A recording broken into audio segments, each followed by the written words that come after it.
Hey there, I'm Paul Mark, founder of Transcend Coffee and host of the Transcend Coffee video podcast. And today I want to talk to you about grinders.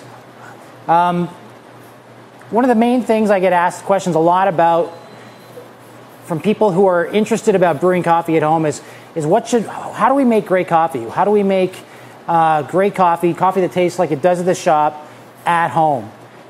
And there's a lot of answers to that simple question. And maybe it's not such a simple question after all, but the reality is the place where you start, best place to start is with your grinder. Obviously, coffee is a big deal, and fresh coffee is something that we at Transcend are really pretty passionate about and adamant about. And we'll save that for another episode later down the road, talk about coffee and fresh coffee and all the issues surrounding that. But assuming for the moment that you actually have fresh coffee in your hands and you want to brew an amazing cup of coffee at home, the best money to invest for starting out brewing coffee at home is buying a good grinder. There's really I'll say two basic types of grinders for home use. And unfortunately, the one basic type that I'm going to talk about, I don't even have an example of. I think Josh threw ours in the garbage. It was probably a beat up old blade grinder and it just didn't really quite work anyways. But essentially, you all know what I'm talking about. It's that grinder with the two blades, and typically either you or your parents would put coffee in there, push the button, count to 45 seconds, and pulverize the death out of the coffee and really turn it to dust. And even by my description of that grinding process, you probably already know what I think about blade grinders. They're not the best way to be processing coffee, grinding coffee at home.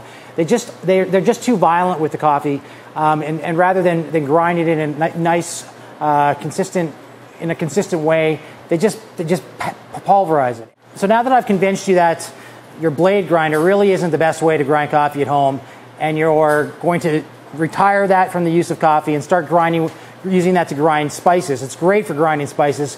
If you want fresh nutmeg, throw that nutmeg in your blade grinder and away you go. Then we need to start talking about burr grinders. And there's two main types of burr grinders that I want to talk to you about today. There's the conical burr grinder, which is represented here both with the Bodum and the Baratza Virtuoso. And then there's a flat burr grinder, which is represented here by the Vario. This is a newer grinder that has just come out by Melkunig. And so those are the two main types of burr grinders. Obviously, there's a price difference as well. This is really what I would consider a good entry-level grinder. It's a Bodum. It's a conical burr. It works quite well actually. It's not commercial steel or anything, unlike this one here, the Virtuoso. But it's a great entry-level burr grinder, and it'll run you about $120, $125 depending where you buy it. This grinder is great for French press, for drip, but doesn't really work real well if you want to make espresso at home. The next grinder that I've got in front of me is the Virtuoso by Baratza. And this is a grinder that we sell quite a few of. It sells for around $230. And it's a conical burr grinder, actually, and it's got commercial steel in it. It works really well. It works well enough that we can actually grind espresso, coffee for espresso, and brew it on our commercial espresso machine at the shop, and it works really well for that. Obviously a step up in terms of the price, but a great grinder that will last you probably 10, 15 years as long as you clean it and maintain it properly. And then we've got this new grinder from Melkunig and the Vario, and it's got flat burrs in it, and I can't pull them out just the way the grinder is designed. This is a great grinder. It's a very multi-purpose, multi-use grinder. It's got, you can grind anything from sort of chunky French press down to Turkish, and it's also got a micro adjustment on it as well. So you can really dial in this grinder, and this grinder sells for about $500. So it's a bit pricey, but if you're wanting to make espresso at home, this is a great way to do it as far as grinding goes. So all of these are examples of the variety of grinders available to you in terms of price point. You can spend a little bit of money, or you can work your way up to a lot of money, but at the end of the day, grinders really do matter. And why I'm so pumped about burr grinders, and specifically conical burrs, is the way they grind. They shave the coffee off as the coffee beans pass through those conical burrs. The coffee is actually shaved, and we get a much more consistent particle that the water can then work through, and we get better extraction when we're brewing coffee at home.